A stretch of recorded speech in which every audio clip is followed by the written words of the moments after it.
Bago tayo mag-umpisa, baka pwede nyong i-like ang video na to. Malaking bagay ang like sa aming mga content creators. Maraming salamat po.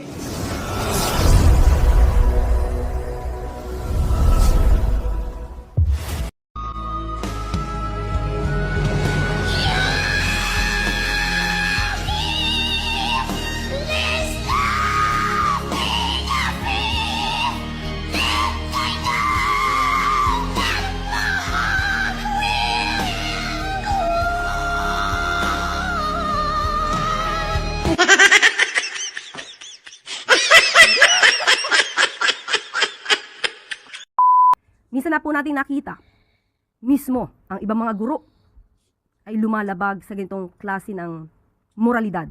Sila minsan ay nagtuturo sa kanilang mga estudyante kung papaano maging walang modo, lalong-lalo na sa mga nakakatanda Ayun. or sa mga ibang tao. Panahon na po. Panahon na. Hindi lamang po ang gobyerno, lahat po tayo, especially pag nasa school. Kayo po ang magsilbing Kita ninyo? Wala siyang ano eh. Ito problema kasi dito sa babae na to eh. Sa totoo lang. Ang sarap bastusin kasi bastos talaga eh. Wala siyang pagtanggap na yung kanya ha. Huwag natin pag-usapan yung statement ng Malacanang kasi yung statement ng Malacanang, puta chat GPT lang yan eh. Ginaganon nyo lang kami. Huwag nyo kaming ginagago dyan. Yung mismong saloobin niya. Ano saloobin nito? Ano saloobin ng Malacanang? Ito yun. Diba? Ano yun? Yung mga teacher kasi, mga walang modo, hindi tinuturuan yung mga estudyante. Alam mo, as a government, you are the government. You're part of the government. Sana man lang konting pagpapasensya at papaigtingin natin ng kapulisan, ang security doon, kakausapin nyo ang DepEd para, alam mo yun, sana yung ganun eh. Yung ganun ba na merong pagkukulang sa DepEd na tila kailangan ng ganitong mga departamento o nagtuturo sa ating mga guro. Alam mo yung mga mistakes na pwede sanang aminin na lang tapos gawa ng paraan. Hindi eh. Yung mistake, itinuro mo doon sa iba. May asawa ba to? Bakit mo naman natanong yung banat bay? Kasi kung may asawa to, ito yung mga talagang mahirap mahalin. Zamboanga po, no? Medyo nagkaroon ulit ng shooting kanina. Yan ang question niya ha. Ba't kaya tumatawa itong mga reporter? Siguro tatawa sila kaya anti-clear, no? Ito yung question niya. Zamboanga shooting ang context. Okay? Zamboanga shooting ang context. Sa zona po ng Pangulo, may instructions na po siya, no? Na paigtingin ang security para hindi na maulit yung nangyari sa Tacloban. Pero apparently kanina sa Zamboanga ay nasa uwi yung dalawang estudyante. Ano po ang directive po ba o ano po ang gagawin ng malas po? basahin ko po na muna po ang mensahe ng DepEd at ng Office of the President. Okay, the statement of the Office of the President, and I quote, "We grieve with the families and the entire Ateneo de Zamboanga community over a tragedy that should never have happened. Our schools are where we entrust our children to learn, to grow, and to dream about the lives ahead of them. They must also be among the safest places in our country. I have directed our law enforcement agencies to conduct a thorough investigation into this incident and to determine what more must be done to prevent another family, another school, and another community from suffering the same grief. We will work with our schools and communities to strengthen the safeguards that protect our students and ensure that they can pursue their education without fear. Every Filipino family deserves that assurance." Message from the President, our President. At ito naman po message ang mo mensahe naman. ng DepEd, na agad naman din tumugon sa panawagan ng ating Pangulo. The Department of Education is gravely concerned over the reported shooting incident at the Ateneo de Zamboanga University. Pine-play natin to para mas maunawaan ninyo yung context ng kanyang sinabi. Okay? Kasi may iba siyang palusot eh. Out of context daw. Dito, pinapakita niya yung statement ng Malacanang, ng presidente. Okay? Tungkol sa shooting yung tanong ha. Junior High School Campus, a private school in Zamboanga City, this morning, August 18. DepEd stands with the Ateneo de Zamboanga community during this difficult time and is ready to extend whatever support and assistance we can to the affected learners, families, school personnel, and concerned authorities. We are also coordinating with mental health partners to provide psychological first aid and psychosocial support to those affected. We urge the public to refrain from spreading unverified information and sharing sensitive photos, videos, or details about the incident, especially since minors are involved. Yan po ang mensahe ng pamunuan po ng DepEd. So, ganyan pa rin po. Although ito po ay pribadong paaralan, pribado man o pampublikong paaralan, nandiyan pa rin po ang pag-uutos ng ating Pangulo na dapat na ang pagpaprotekta sa ating mga kababayan, lalong-lalo sa kabataan, ay dapat paigtingin.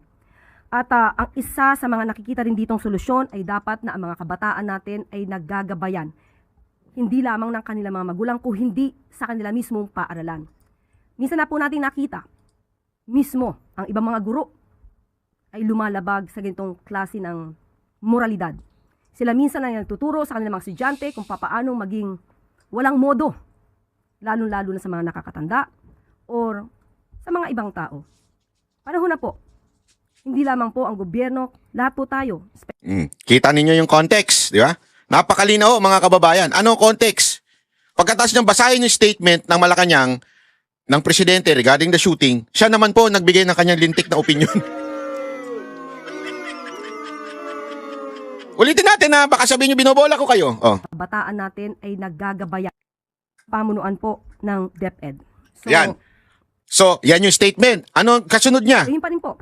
Although ito po ay pribadong paaralan, pribado man o pampublikong paaralan, nandiyan pa rin po ang pag-uutos ng ating Pangulo na dapat na ang pagpaprotekta sa ating mga kababayan, lalong-lalo sa kabataan, ay dapat paigtingin. At ang isa sa mga nakikita rin ditong solusyon ay dapat na ang mga kabataan natin ay naggagabayan, hindi lamang ng kanilang mga magulang, kung hindi sa kanila mismong paaralan. Minsan na po natin nakita, mismo ang ibang mga guro ay lumalabag sa ganitong klase ng moralidad. Sila minsan ay nagtuturo sa kanilang mga estudyante kung papaanong maging walang modo, Oh. lalong-lalo na sa mga nakakatanda Ayun. or Oh. sa mga ibang tao. Oh. Panahon na po, Panahon na. hindi lamang po ang gobyerno, lahat po tayo, especially pag nasa school. Kayo po ang magsilbing Kita ninyo? Wala siyang ano eh. Ito problema kasi dito sa babae na to eh. Sa totoo lang. Ang sarap bastusin kasi bastos talaga eh.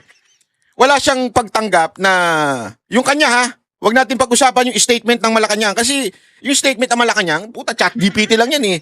Ginaganon nyo lang kami. Huwag nyo kaming ginagago dyan. Yung mismong saloobin niya. Ano saloobin nito? Ano saloobin ng Malacanang? Ito yun. Di ba? Ano yun?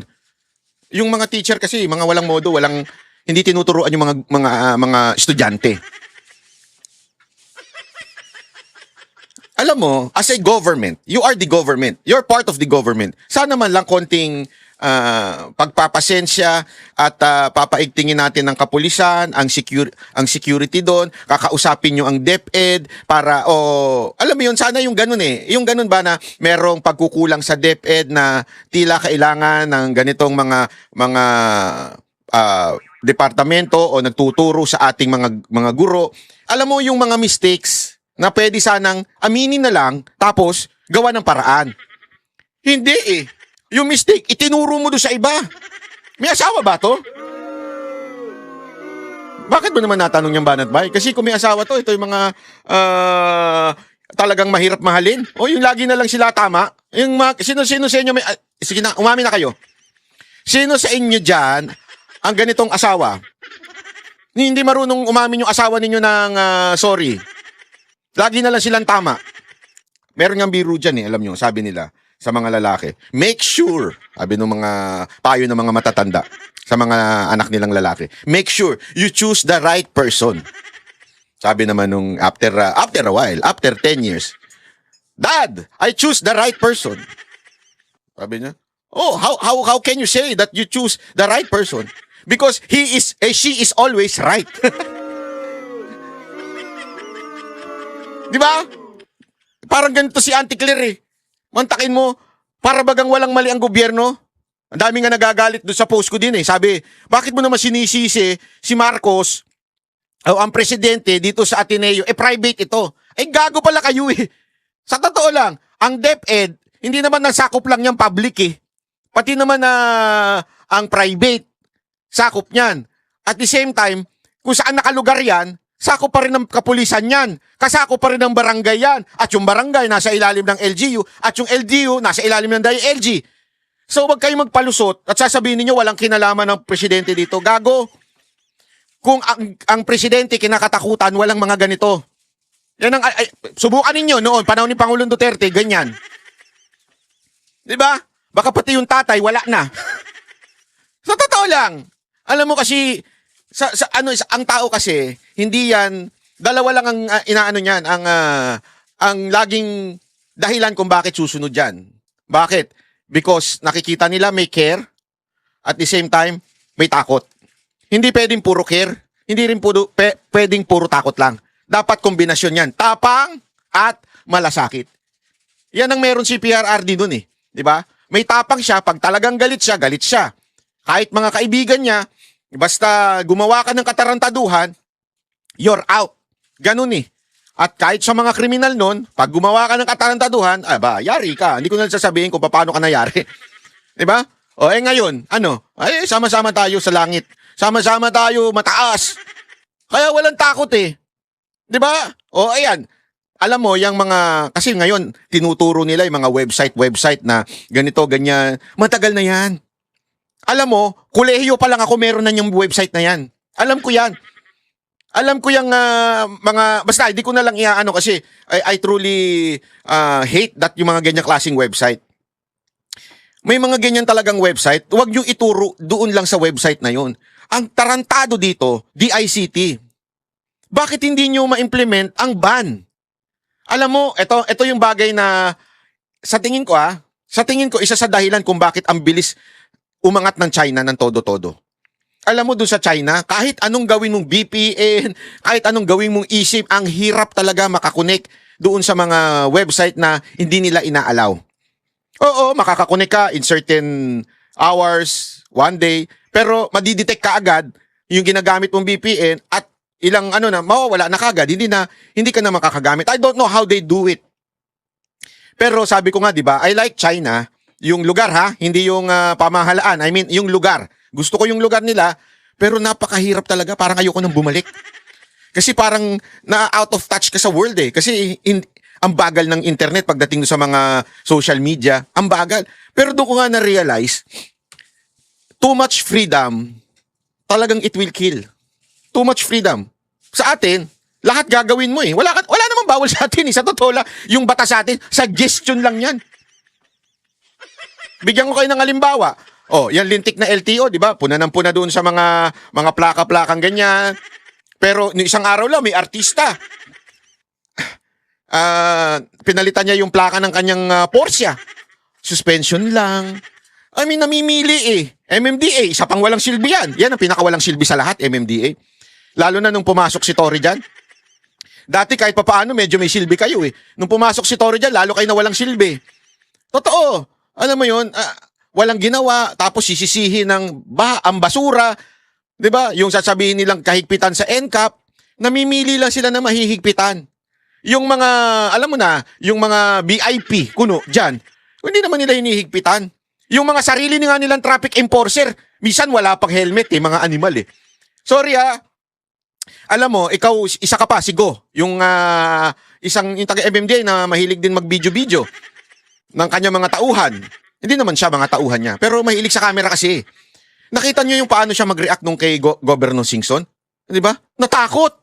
Pero nung mga kalaban yung mga nasa baba, yung mga taong bayan, ang tapang-tapang, pero nung kay Gob parang again wala akong pinipili dito. I don't care kung si Gob yun, Singson yun. Dapat hulihin kung dapat hulihin. Hindi yung si Gob yan. Peke eh. Yung katapangan peke, kaya ako nabibuisit eh. Tapos panayang collab mo sa ibang mga influencer. Alam mo, tama sana yung ginagawa nito ng MMDA na to. Ang problema, hanggang may mga tiwali kayong MMDA, nawawalan kayo ng credibility, yung moral authority. Kaliwat kanan pa rin dyan ng tiwaling MMDA, ba't di nyo matanggal? Kaliwat kanan pa rin yung mga nagtatagong MMDA, di nyo matanggal. Diba? Oo, maayos yung iba. Pero marami pa rin dyan. Alam mo yun? Ang akin lang, ito lang mga kababayan. Huwag kayong pumuna ng iba, lalo na kung kayo ay nasa gobyerno, kung kayo mismo gago. Ganun lang kasimple yun. Kung kayo ayaw nyong umamin na may kasalanan kayo, tapos pupuna kayo ng iba, katulad nito ni Auntie Claire, isang kawalang yaan. Yan ang totoo eh. Isang kawalang yaan po. Yung ganyang klaseng estilo ninyo. Tingnan nyo Guro. sa ating mga kabataan. At sana lang ay matupad ang ating kahilingan na maiwasan na rin po sana sa social media ang mga kapwa nating Pilipino nagbabanta ng buhay ng karamihan sa atin kapag hindi sila sumasang-ayon sa opinyon ng iba nating mga kababayan. Dito kasi nakikita na parang natotolerate pa ang pagbabanta sa buhay. Pagkilala na may assassin at handang pumatay. Hindi po Yon. Yan kasi ang problema. Yan kasi ang problema. Alam mo kaya mga kababayan, napakinggan ko nga ito sa isang preaching nung pastor na si Stephen. Hindi po ako membro ng church niya pero nakikinig po ako sa ano niya. Ang ganda ng mga sinasabi niya doon, lalo na doon sa bitterness o yung pagle-let go. Ito problema kasi kay Yusek Claire. Hindi ko alam kung ang mission niya laging i-connect ang problema na nadadanasan natin sa mga Duterte. Eto, pinaparinggan na naman niya si VP Sara Duterte, ikino-connect niya si VP Sara Duterte dito sa shooting.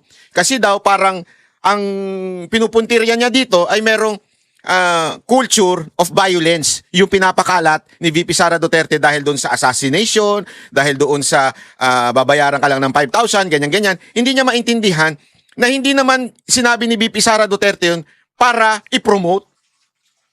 Sinasabi ni VP Sara Duterte yun ang realidad na nangyayari ngayon. Na yung buhay ng tao, kung dati 50, 10, di ko alam wala akong alam sa ganyan. Pero sinasabi niya ngayon, may naririnig-rinig siya, 5,000 na lang para ang isang tao ay kumitil ng buhay. Yun ay realidad. Hindi niya pinopromote. Hindi niya sinasabing, tanggapin natin yan. Hindi yun. Realidad yan na dapat mawala. How sasabihin nito? Ito, iko-connect na naman niya. Mag-culture of violence, assassin. Kaya ka, alam mo, sumasablay. Kasi yung laman ng puso mo, hate. That's the truth, Yusek Claire. Hanggang magsasalita ka na ang laman ng puso mo ay puro hate sa mga Duterte, sasablay at sasablay ka. Always remember that. Ito si Auntie Claire, kulang sa EQ. Alam mo yung EQ, emotional quotient, kulang Kasi ang emotional quotient, yung mga strong, kailangan kaya mong kontrolin ang emotion mo. Whether you're happy, whether you hate, any emotion you can control so that when you speak, when you decide, hindi apektado ng emotion, pero utak ang gumagana. Dito, wala ng utak, pati emotion, yun lang ginagamit niya. Di ba? Isipin mo, wala ka nang utak. Isipin mo, wala ka nang utak. Tapos, magpapadala ka pa sa hate mo sa mga Duterte, kukonek mo lahat. Sa pag-connect niya tuloy, naano niya yung mga teacher. ito magandang ehemplo. Kaya sa atin sa lahat, magsilbing aral po sana ito. Huwag itolerate ang ganitong klaseng pananalita at huwag nating itolerate ang mga ginagawa na mapang-abuso, especially ng mga public servants natin. Kasi ito po ay magiging modelo na hindi dapat naman sana napamarisan. Sunod na tanong, ano pong reaction niyo po doon? Okay, gusto lang Tingnan ninyo kung gaano binastos uli ni Castro ang mga teacher dito sa kanyang po sagot. natin ipaliwanag at mukhang nagkakaroon po ng misconception, misinterpretation, misunderstanding sa ating nabanggit kahapon. Kita mo? Alam mo pagka ikaw, nakasakit ka na nga ng damdamin. Di ba? Kunwari, parang walang asawa to parang walang jowa ito. Hindi ko maintindihan Kasi pag ikaw, nakasakit ka na ng damdamin ng someone, sabihin mo na kahit yung mga kasamahan mo sa trabaho, di ba? Huwag mo sasabihin, hindi, na-misinterpret mo lang ako. Di ba? Kaagad ang dapat mo sasabihin, pasensya ka na kung mali yung aking deliver ng aking sinabi. Dapat sana ganun dahil sa antaas ng ihi nito, feeling kasi nito, official siya ni Marcos, dikit sila ni First Lady, kaya tuloy, ganyan ang asal nito, bastos. Unang-una ay wala po tayong sinisisi na mga guro. Ito ay pagpapaalala sa ating mga kagalang-galang na mga guro kung ano po ang kanilang malaking role bilang tagahubog ng magandang kaugalian, lalong-lalo na sa mga kabataan. Ang ating pong sinabi ay ito po. Dapat na ang mga kabataan natin ay nagagabayan. Hindi lamang ng kanilang mga magulang, kundi sa kanila mismong paaralan. Tama naman po yun. At wala itong pagsisinungaling. At ito din po ang ating nabanggit. Minsan na pong nakita, mismo ang ibang guro ay lumalabag sa itong klase ng moralidad. Sila minsan ay nagtuturo sa kanilang mga estudyante kung paano maging walang modo, lalong-lalo na sa mga nakakatanda o sa ibang tao. So, kung sila man ay mayroong naramdaman na galit dahil sa ating tinuran, muli, gusto lang natin ipakita dahil baka hindi alam ng ating mga guro yung ibang nangyayari sa mga ginagawa ng ibang guro. Yan ang palusot niya. Tingnan nyo ha, yan ang palusot niya kasi daw yung ibang guro talagang walang modo. Hindi naman daw lahat. So, nais ko pong ipaliwanag kung saan po ito nagmula para hindi po sila maiba ang kanilang pananaw sa ating sinabi. Dahil gusto ko rin po namang mapatunayan na itong ating sinabi ay naaayon din po sa mga naimbestigahan. Ito po ay isa lamang sa mga nakita natin. At ito naman ay nabalita na rin po. Ito ay patungkol sa nangyari, naganap sa Davao City, kung saan may mga, hindi ko na po babanggitin kung saan eskwelahan. Dito po ay mga estudyante mismo, may mga sinasabi habang nandoon ang Pangulo. Sabihin mo na, binabastos yung Pangulo dahil gago. O binubu. Bu, ginaganon. Bu. O, kita nyo na? Dahil doon sa galit niya sa mga Duterte, kaya niya nabanggit yung sinabi niyo nung una. Yung walang modo. Isipin nyo ha, she is trying to connect itong mga Duterte para dito sa nangyari sa shooting sa Zamboanga. Ganun siya ka-bitter, yung puso niya ganoon. Mahirap banggitin yung mga words. Hindi katanggap-tanggap para mga kabataan ang magsalita ng ganito. So, ibibigay ko na lang siguro sa inyo kung ano yung mga sinabi nila. Yung isa nag-start sa letter B, yung isa nag-start sa letter Y, yung isa nag-start sa letter M. And Ako na, boo! Yung isa, yawa! Magnanakaw yung isa, yung M. Kabastusan daw yon. Kaya nagkaroon ng shooting daw sa Zamboanga. Tingnan nyo kung gaano ka... Ito yung taong, oh my golly, kesa na mag-sorry dahil mali at sablay yung application niya noong may walang modo, biglang sinisi pa talaga ang mga Duterte dito. H. So, mga salitang Hayop yung hindi H. sana namumutawi sa ating mga kabataan. Ako mismo ang nagkipag-ugnayan kay Secretary Sani Angara patungkol po dito. At nung una po ay nagkaroon ng pag-deny ang pamunuan. Ngunit nung mas malalim na pag-iimbestiga, nalaman natin ang katotohanan patungkol sa mga ginawa ng mga estudyante. At isa pa po ito, maliban po dito, at ngayon po ito ay under investigation pa rin po. Isa po itong video. Isa po itong video na gawa ng isang guro. Di na po namin babanggitin kung sino po ito at kung anong paaralan.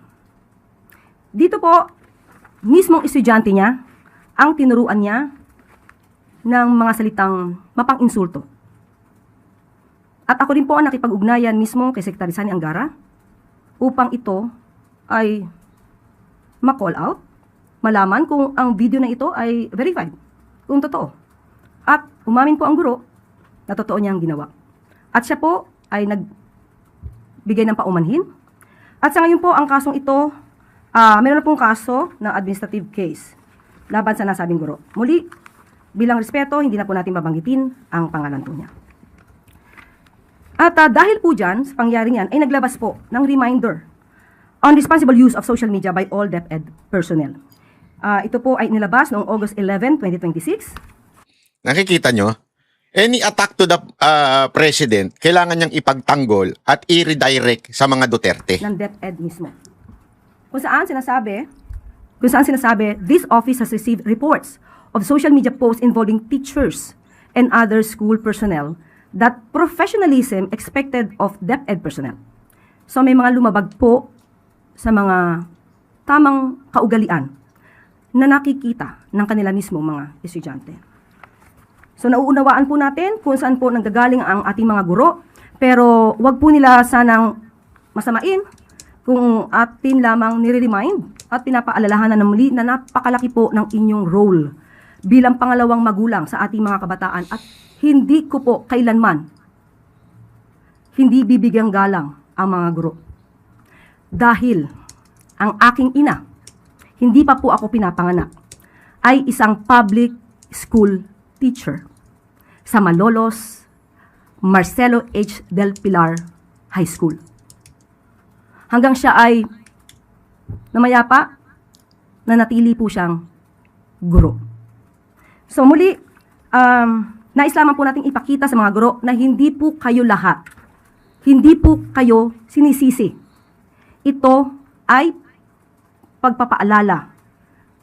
At sa mga ganito po, kung meron po kayo nakikitang mga inyong mga kasamahan na maaaring lumalabag sa alintuntunin para sa mas magandang pagtuturo sa ating mga kabataan, ay kayo na po rin ang tumulong sa ating pamahalaan. At ito rin po ay makakatulong sa ating mga kabataan. Hindi po natin ito pwedeng hindi isa mga paaralan. So sa ganito po ay Antayin nyo. nais Meron po pa natin sasabihin to sa ating mga dulo eh. guro, Antayin nyo. napakalaki po ng inyong mga katungkulan para sa paghubog na magandang kaugalian, magandang asal or magandang attitude sa ating mga kabataan.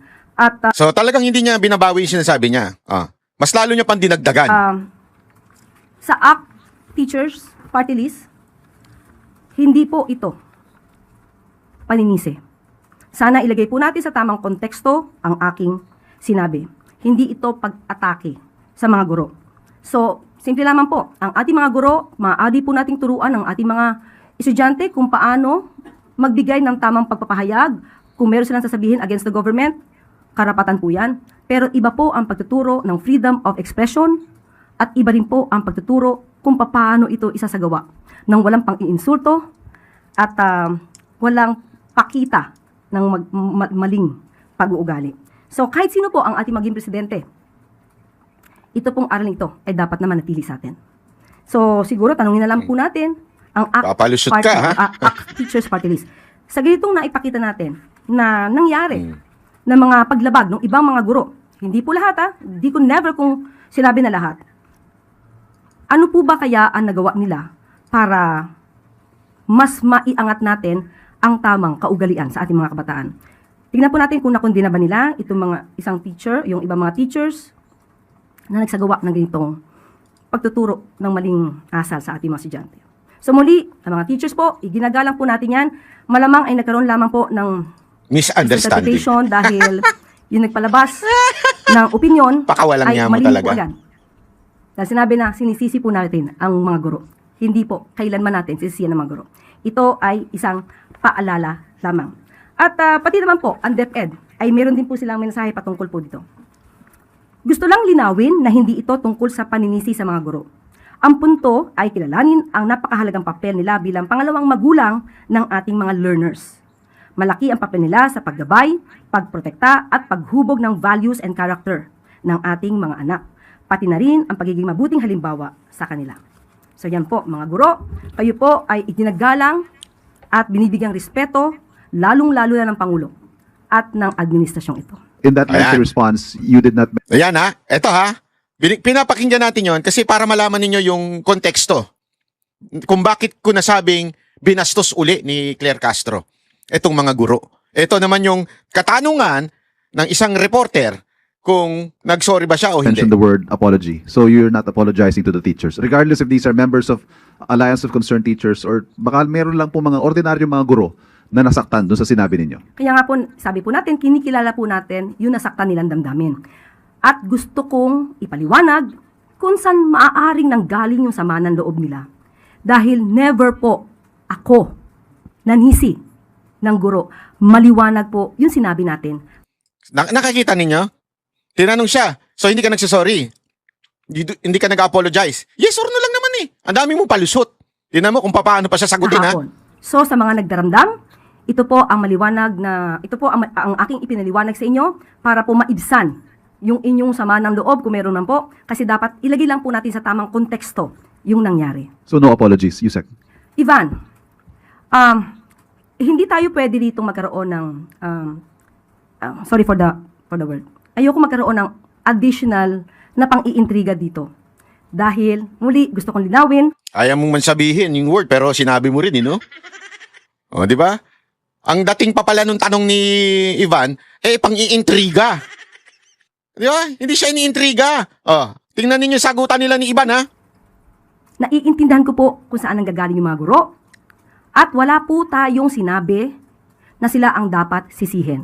Ipinapakita lamang po natin kung gaano kalaki yung kanilang role bilang pangalawang magulang sa ating mga kabataan. So ngayon, ipinakita ko kung bakit yun yung nasabi natin dahil totoo naman na mayroong mga guro na hindi nagsilbing maganda or modelo sa ating mga kabataan. Kaya hinihimo ko po ang ating mga kagalang-galang na guro na magtulong-tulungan po tayo kung meron din po kayo nakikita mga ganitong klase mga nangyayari sa kapwa nyo guro, paalalahanan po natin na kayo po ay tinitingala bilang tagapagturo ng magandang kaugalian sa ating mga kabataan. Iniisip ko, saan ba dapat nasabihin kong mali ako? Sa ngayon po, saan iniisip ko dahil maliwanag yung aking pagkakasabi, nagkaroon lang ng maling konteksto nung sinabi ng ACT Party List or ACT. Wait, nakat pala, nakat yan eh. Ito yung, Naunawaan po natin kung saan po nanggagaling ang yung ating tinanong mga ni guro. ano. Hindi po lahat Gusto lang linaw. Go ahead. Yusek, in that lengthy response, Para po maibsan yung inyong sama. Sorry for the word. Yan na, Yung wait magkaroon lang. ng additional na pang-iintriga dito. Dahil, muli, gusto kong linawin, naiintindihan ko po kung saan nanggagaling yung mga guro. At wala po tayong sinabi na sila ang dapat sisihin. Ipinapakita lamang po natin kung gaano kalaki yung kanilang role bilang pangalawang magulang sa ating mga kabataan. So ngayon, ipinakita ko kung bakit yun yung nasabi natin dahil totoo naman na mayroong mga guro na hindi nagsilbing maganda or modelo sa ating mga kabataan. Kaya hinihimo ko po ang ating mga kagalang-galang na guro na magtulong-tulungan po tayo kung meron din po kayo nakikita mga ganitong klase mga nangyayari sa kapwa nyo guro, paalalahanan po natin na kayo po ay tinitingala bilang tagapagturo ng magandang kaugalian sa ating mga kabataan. sorry, Yusek, I did not mean to create Yan. pang-iintriga as you might be implying. You are implying ang sa eh. isip ko lang ho kasi ngayon, what if after listening to your explanation, yung mga guro na nasaktan, ganun pa rin po ang kanilang pakiramdam?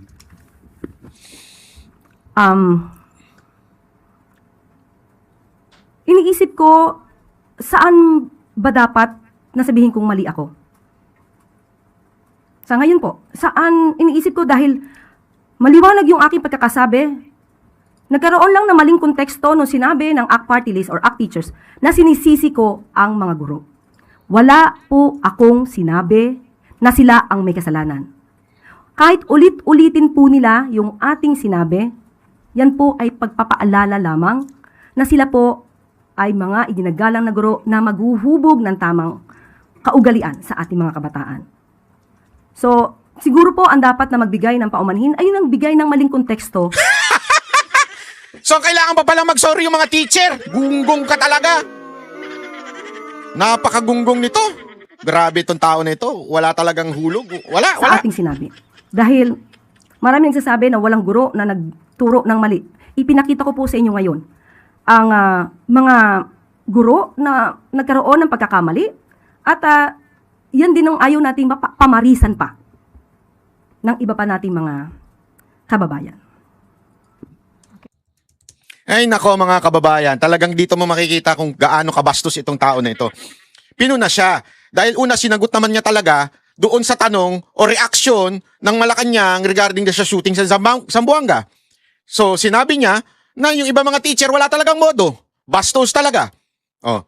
Tapos ngayon, ginastify niya yun. Anong pag-justify niya? Dahil binu ng mga taga Davao, etong si Marcos, yun ang justification mo?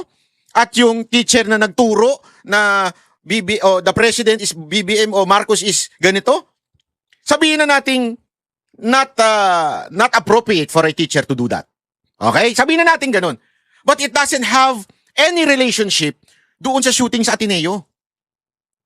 Dahil tinuruan mong aminin, i-ano na natin, i-assume na natin na tinuruan silang magbu, tinuruan silang magsabi ng yawa, tinuruan silang ibig bang sabihin nun, papatay na sila? Kasi sana, kung yung nangyari sa Zamboanga ay pambabastos lang kay Marcos, pwede mong ipasok yang, oo, minsan yung mga teacher nagtuturo ng hindi tama doon sa kanilang mga estudyante. Pwede yun eh, okay yun. Pero this is not about pambabastos. Ito'y pagpatay. Pagpatay ng naka-video, live stream, tapos ganun ang ginagawa. Walang relationship yun doon sa pambabastos kuno na sinasabi mo. Kaya dito mo masasabi yung ano eh. Ang masasabi mo na itong tao na ito talagang walang utak eh. Yung analogy niya, ang layo. Alam niyo kung bakit walang utak ito si Claire Castro? Kasi nga alaman ng puso niya, alam niyo kung ano? Si Duterte. Galit siya kay Duterte. So anything that can connect Duterte to the shooting, isipin niyo yung pambabastos dun sa Davao City. Siyempre, alam naman natin, Davao City is Duterte sa camp yan. So gusto niya i-connect ngayon dun sa shooting. Dahil doon sa katarantaduhan niyang yun, dahil doon sa kanyang bitterness at hate sa mga Duterte to connect it to the shooting, ano? Ayan, nahulog siya sa sarili niyang kagaguhan. Nagalit ang mga teacher kasi ang layo naman nun. Still, that's part of freedom of speech. Parte yan ng freedom of speech, so hindi mo pwedeng sabihin, yan po ay hindi tama. Kalayaan ng tao kung gusto nilang ibu. Ako nga, sabi ko nga sa inyo, di ba? Oh, pag pumunta dyan si Marcos sa lugar nyo, ibu nyo. Kalayaan nyo yan. Bayaran nyo yan si Marcos. Nagbabayad tayo ng ang laki-laking tax dyan sa mga hindot na yan. Ang laki ng binabayad natin tax para sa kanilang mga pondo sa opisina nila. Di ba? Tapos sasabihin nyo, hindi yan parte ng freedom of speech. Parte yan. Huwag nyo sasaktan. Huwag nyo babatuhin. Hindi ako agree doon, ha? Huwag nyo babatuhin ng kamatis o itlog. Masama yan. Pero kung magbubulang kayo, karapatan nyo yan. Lalo na in public, ha? Huwag kayo magbubu. Papasok kayo sa loob ng kunwari, may seminar, may meeting, tapos papasok kayo, magbubu kayo. Hindi yun ang ibig ko sabihin, ha? Ang ibig ko sabihin, kunwari nasa public, bilang publiko, pwede mong gawin yun. Di ba? Pwede mong gawin yun. Kalayaan mo yun eh. Tapos ikukonek mo ngayon doon sa shooting. Hindi ko may alam mo yung sabi ko nga, tanga ba talaga to? O talagang grabe lang yung galit niya kay Duterte? Diba? Ano bang ginawa siya ni Duterte? Inutusan ka ba? Kaya tuloy yung mga iniisip nung iba, ako hindi ko iniisip yun eh. Yung iniisip nung iba na may extra kang kinikita dyan para banata ng mga Duterte. Ako hindi ko iniisip yun. Never kong iniisip yun. Di ba meron tayong naririnig na kwento na may maleta daw, meron daw vault dyan sa loob ng PCO, na may mga ganung kwento. Ako hindi ko kinikwento yun. Ayoko maniwala dun eh. Na may vault daw, tapos may extra daw na bayad ito si Auntie Claire pagka binabanatan ng mga Duterte. Ako ayoko isipin yun. Hindi ko inisip yun at hindi ko sinabi yun sa vlog ko ever. Ayoko isipin yun kasi baka naman sabihin nila fake news. Ayoko kasi, sa tandaan nyo, tayo hindi tayo pumapasok sa fake news. Pero yung mga ganito mong statement, para tuloy nagpapatunay doon sa mga iniisip ng ibang tao. Ama naming Diyos na makapangyarihan sa lahat, salamat po sa iyong pagmamahal na hindi nagmamaliw.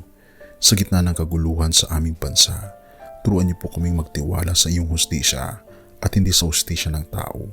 Linisin niyo po ang aming mga puso at ituro niyo po ang tamang daan ng katotohanan at pag-ibig.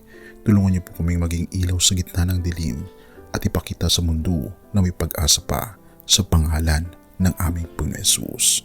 Salamat po sa pag-ibig po ninyo at salamat sa pagdinig ng aming mga panalangin at iligtas niyo po kami. Sa pangalawa po ninyong pagparito at patawarin po kami sa lahat ng aming mga pagkukulang at pagkakasala sapagkat ito po ang aming samutiling sa matamis na pangalan ng aming Panginoon Hesus. Amen. Sa lumang silid, mag-isa kang tahimik. Walang kamera, palakpak ay wala na. Ngunit sa bawat pader ng bayang iniwan mo, may pangalan mong di na mabubura.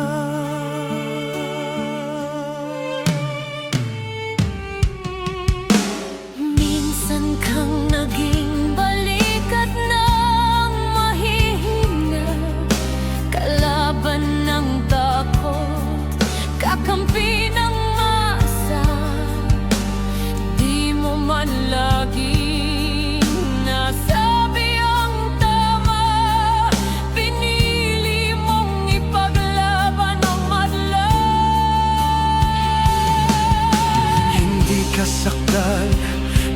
ka naming lahat, pero tumindi ka nang walang pag-atras. At ngayong pagod ka na, tatay, kami naman ang sasalo ng bawat bigat.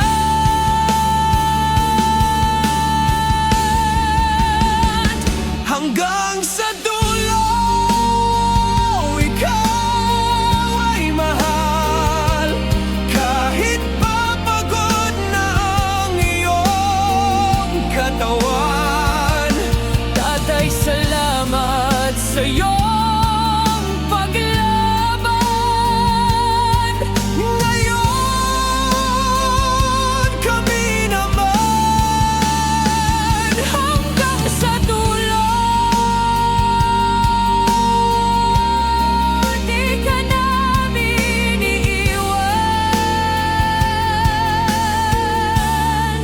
Ang kwento mo'y dala ng bayan.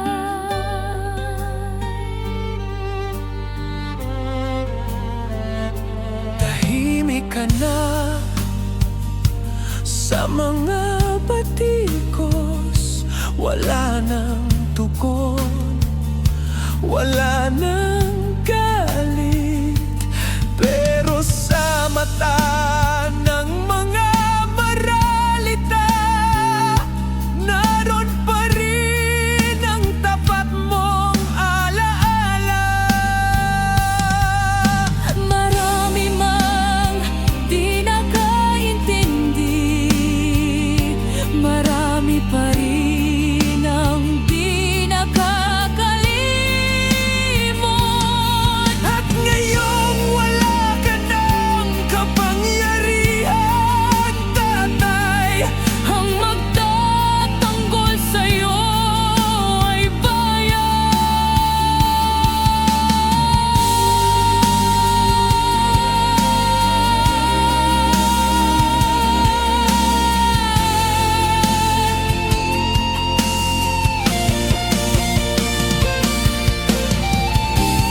hindi ka nag-iisa, kahit ngayon.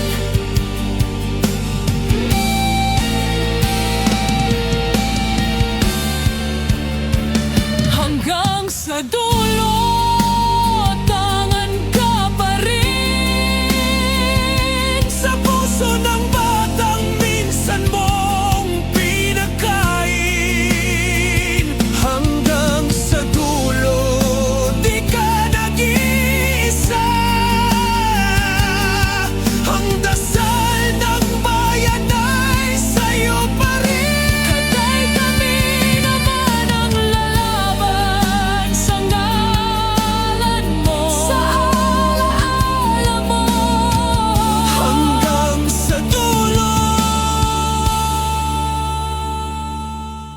dalangin ka ng puso ng masa.